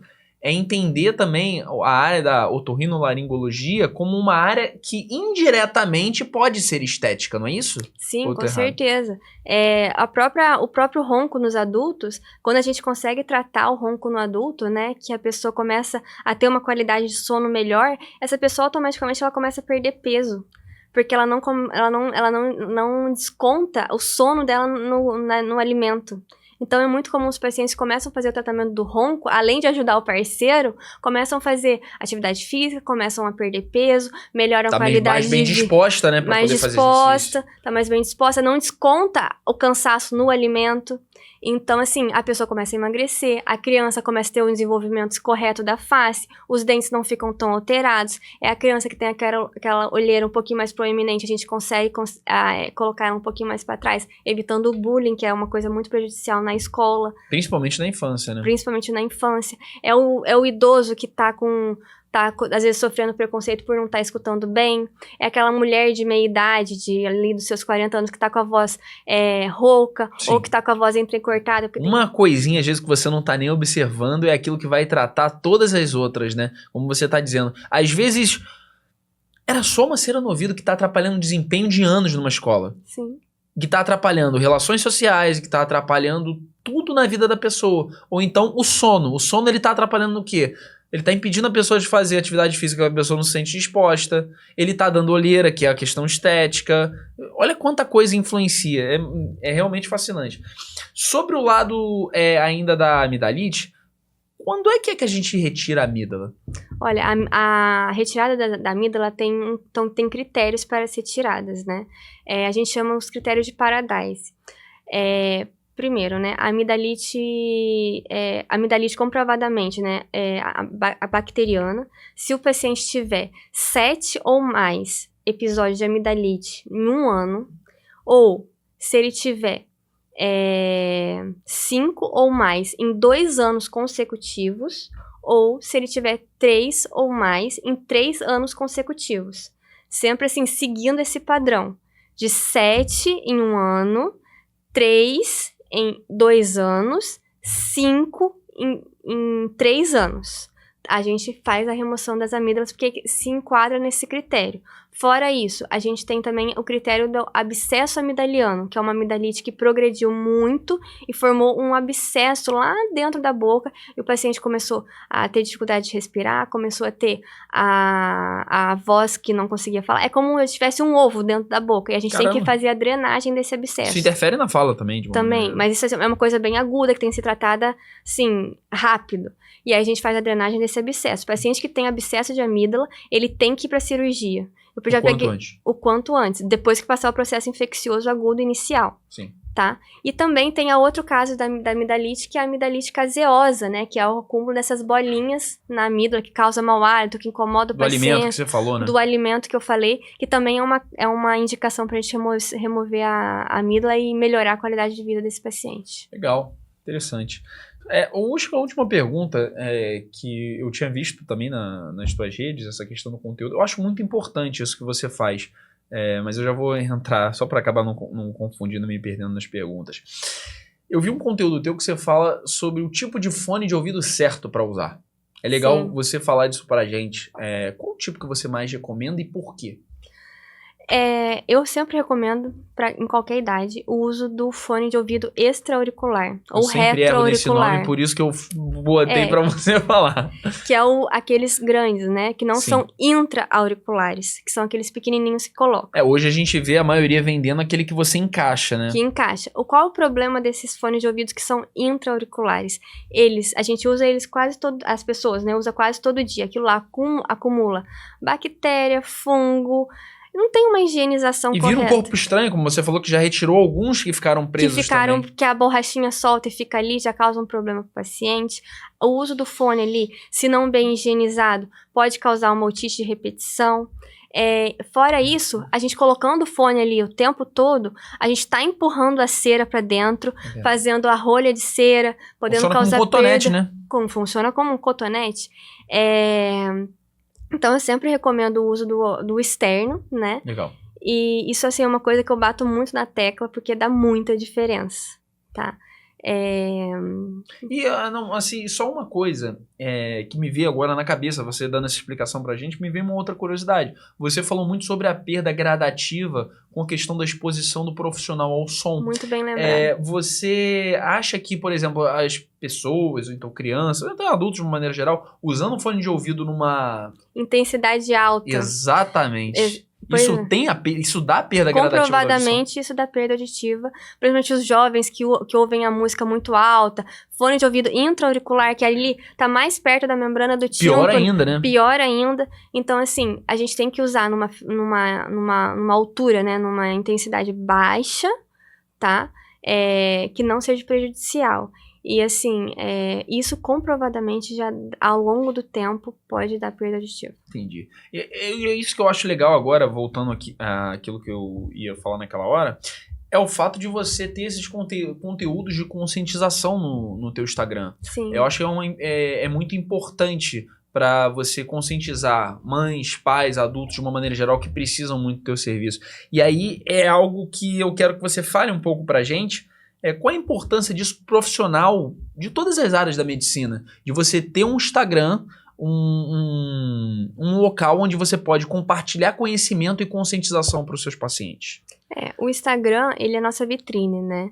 Então, assim, a nossa vitrine e uma plataforma que ajuda a gente a divulgar boas práticas médicas, Isso. Né? Então, assim, eu sempre no meu Instagram compartilho várias dicas, vários conteúdos para pais, adolescentes, adultos, idosos, porque, assim, às vezes é muito comum a gente ter na internet fake news, conteúdos inapropriados, tá muito comum agora também, né, muitos médicos que prometem a resolução de todos os problemas com medicamento XYZ, só que não, assim, a gente tem que ter a gente tem que ser humano, a gente tem que ser humilde para poder explicar para esses pacientes que a doença tá ali. A gente estudou anos, entendeu? Muitos anos. Muitos anos para dar um tratamento de qualidade para esse paciente.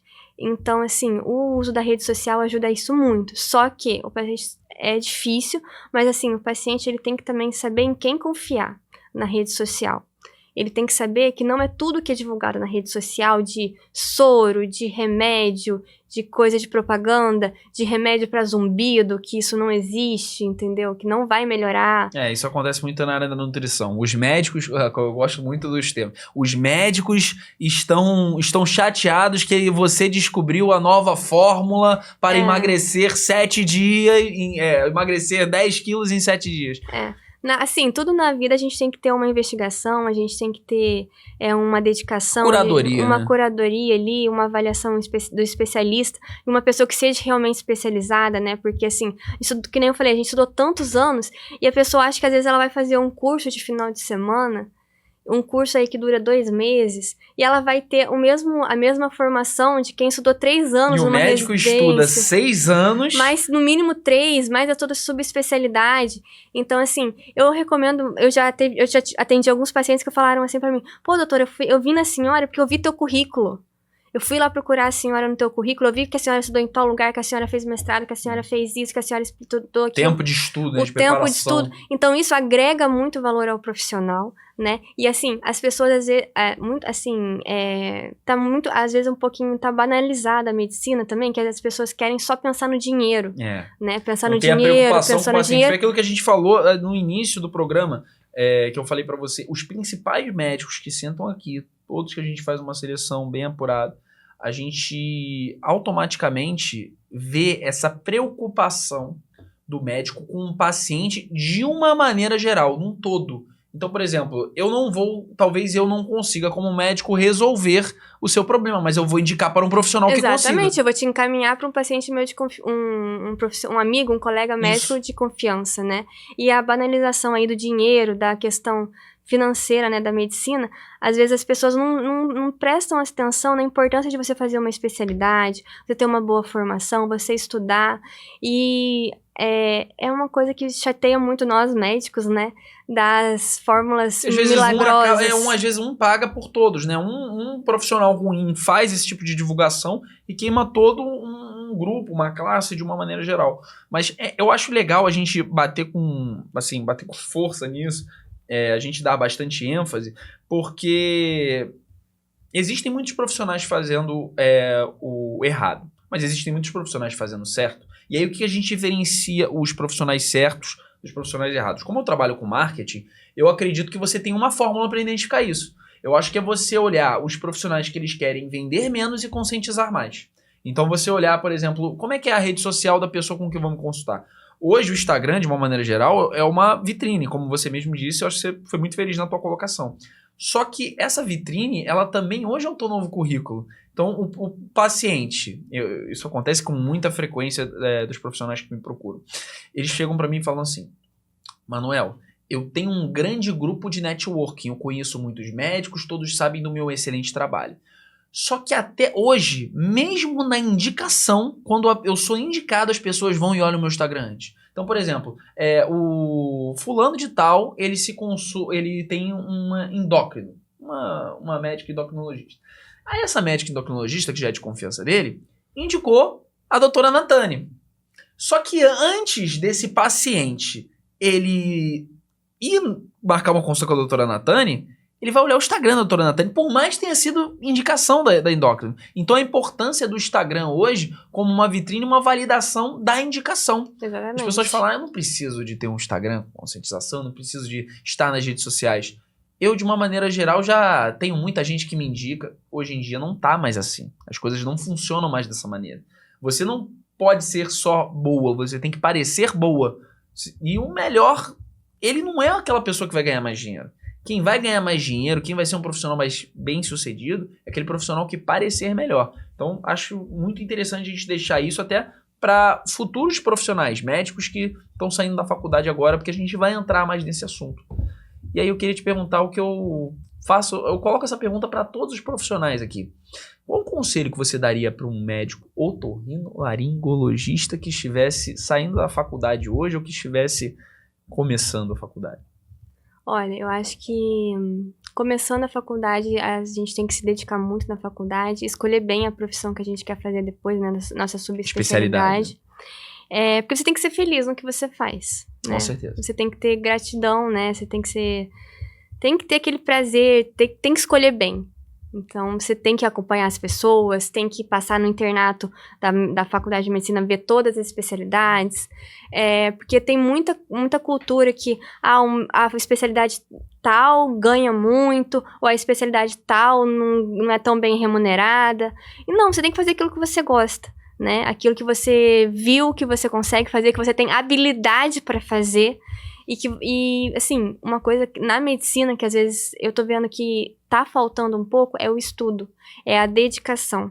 E, assim, partindo para a parte da residência, às vezes o médico sai, né, da faculdade, entra na residência e quer dar milhões de plantões, quer ganhar muito dinheiro e esquece da residência, que é onde ele está se formando, é onde ele está aprendendo os primeiros passos e está se desenvolvendo para aprender da melhor forma possível que ele vai desempenhar para o resto da vida dele. Isso é ruim também de uma maneira geral, porque se ele está se dedicando menos à residência, onde ele aprenderia mais e está indo mais para os plantões, é um profissional que tá dando plantão que não sabe aquilo que tá fazendo.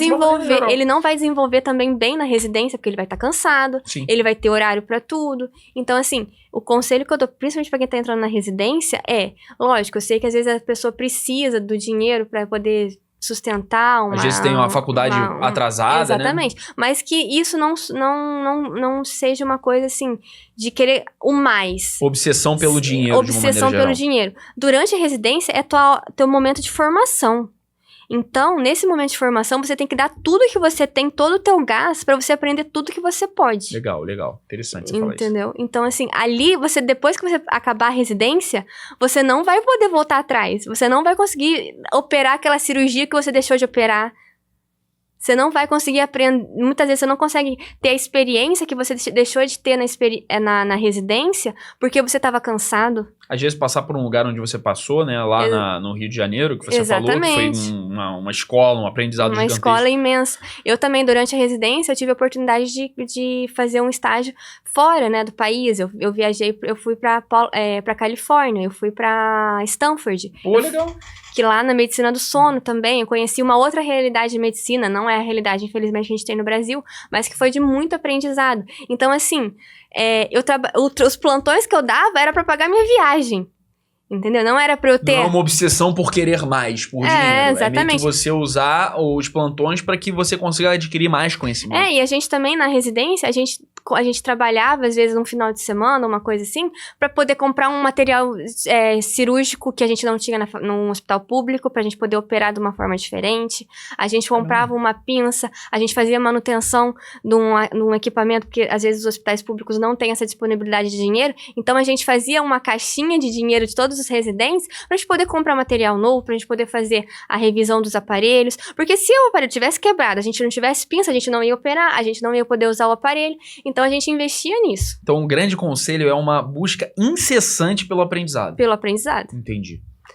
Ganhar dinheiro, o dinheiro vem depois, o dinheiro é consequência. O médico, ele tem que ter esse pensamento de longo prazo, né? Senão ele não vai ser feliz. O dinheiro é consequência do teu trabalho. Sim. Você não vai ter, não adianta você querer ter o dinheiro durante a residência. O dinheiro você tem que estar ávido por conhecimento. E eu acho legal você falar isso, porque eu acho que isso vem muito com o advento das redes sociais, sabe? Porque a pessoa, ela vê a vida da blogueira que faz um post que ganha 10 mil, 20 mil, ela pega, vê como as pessoas ganham dinheiro, como todos são ricos, como todos são felizes, maravilhosos. Ela não quer isso pra amanhã, ela quer isso pra ontem. Ela quer ter aquela mesma sensação, ela quer viver aquilo que os influenciadores estão vivendo. Então ela não quer esperar 10 anos, 6 de faculdade, para mais 3, 4 de residência, mais não sei quanto tempo de especialização, para começar a ganhar algum dinheiro. Então ela quer encurtar esse período. Então eu acho que isso se dá muito por causa disso também. Indo para as últimas perguntas, acho que essa é outra que eu adoro fazer aqui para todos os profissionais que vêm. Qual foi o momento mais difícil da tua vida? E você pode incluir também a questão do momento mais difícil na faculdade, na tua carreira profissional. Eu queria que você dissesse um pouco pra gente. Para as pessoas, os profissionais que estão aí do outro lado, eles consigam identificar o que possa esperá-los. Olha, É uma pergunta, assim, que é bem abrangente. Eu poderia listar várias coisas, né? Mas, assim, eu acho que a gente não pode ter medo de sair da nossa rede de conforto, da nossa zona de conforto. Porque eu, durante a minha carreira toda, eu mudei de cidade, eu saí da casa dos meus pais, que foi um grande desafio, eu morei sozinha, eu na residência, depois eu mudei de estado para fazer residência, fiz 18 provas de residência. Então, assim, é muito estudo. Foram todos momentos muito difíceis. Foram todos momentos muito difíceis. Então, isso é uma coisa que as pessoas... A zona de conforto ali, você tem que estar sempre tentando sair da tua zona de conforto para você alcançar um bem maior. Então, eu acho que esse conjunto de mudanças, inclusive até a minha mudança agora para Florianópolis também é um outro passo na minha vida. Você tá recente aqui, você tá há quanto tempo? Há uns 8 meses, né? Foi um outro passo na minha vida também que foi difícil, é sempre difícil. Desafiador, né? Você chegar num lugar onde você também não tem tanto conhecimento quanto você tinha. As pessoas não te conhecem. E assim, se você não tá feliz num lugar, você tem que mudar, né? Então, eu acho que essas mudanças foram os grandes desafios da minha vida, assim. Eu tive um grande desafio na minha vida que eu não me lembro, porque eu tinha 1 ano e 4 meses de vida, que foi quando eu operei o coração.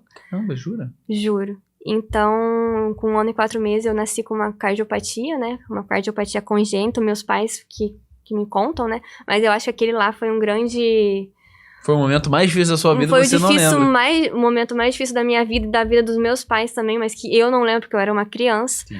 Mas que foi superado e depois vieram outros muitos desafios e sempre superando. É isso aí, superar desafios a cada... Não poderia terminar esse podcast de uma maneira mais humanizada. Agora, doutora Natália, pra gente encerrar esse podcast, vou pedir pra você olhar pra aquela câmera ali e você dizer o porquê que as pessoas devem te seguir nas redes sociais. As pessoas devem me seguir porque eu acho que eu sou uma profissional séria, eu estudei muito pra estar onde eu tô. E assim, eu tento conscientizar, né, as pessoas da importância da procura da otorrinolaringologia, das várias patologias que abrangem, né, e da pessoa humana. E que eu tento ver sempre o paciente como da forma integral, né? Não é numa consulta de 15 minutos que eu vou conseguir avaliar o paciente como um todo. As minhas consultas demoram 1 hora, 1 hora e pouco. Então eu pergunto muito para os meus pacientes o que eu posso fazer, como que tá a vida deles, como que eu posso melhorar. Então, assim, me sigam porque vocês vão ter muitas dicas importantes e muitos conteúdos bacanas. Ah, muito bom. Doutora Natália, muito obrigado por esse episódio. Eu, pelo menos, aqui aprendi muito com você. Principalmente, eu vou jogar todos os cotonetes lá de casa fora. Isso eu vou mesmo. fazer uma revisão, assim, na minha vida. Eu vou passar a não usar a tela de celular 2 horas antes de dormir. Mas obrigado, de verdade, por todo esse conhecimento, por toda essa explicação que você deu aqui pra gente. Eu vou encerrando mais um episódio de podcast profissional. Antes, não se esqueçam, 2 recados, tá? Primeiro, se você tem algum profissional capacitado aqui em Floripa que você gostaria de ver aqui no nosso podcast, manda uma DM pra gente aqui no Pod Bússola. Eu vou deixar aqui embaixo, mas é podcast Bússola Profissional, aqui no Instagram. Você manda uma DM com o nome, o link do profissional. Pode ser da área da medicina, pode ser da área da arquitetura, pode ser advogado. A gente quer falar com os profissionais de todas as profissões. A gente quer realmente trazer essa conscientização para todo o povo brasileiro de uma maneira geral, tá? E o segundo recado é você que é profissional da área da saúde, tá querendo entrar no mercado digital, tá querendo se posicionar, quer criar conteúdo de conscientização assim como a doutora Natália, quer conseguir captar paciente pelas redes sociais, porque hoje em dia quem não tá no digital realmente está muito atrás, mesmo você achando que ainda não precisa, em algum momento você vai precisar. Entre em contato comigo pelo Instagram MKTD Pacheco, vou deixar aqui embaixo também, assim como as redes sociais da doutora Natália também estarão aqui. E é isso, precisando, a gente tá à disposição, só entrar em contato por lá, beleza? Eu vou encerrando mais um episódio do podcast Bússola Profissional com a doutora Natália. Eu fico por aqui, um forte abraço.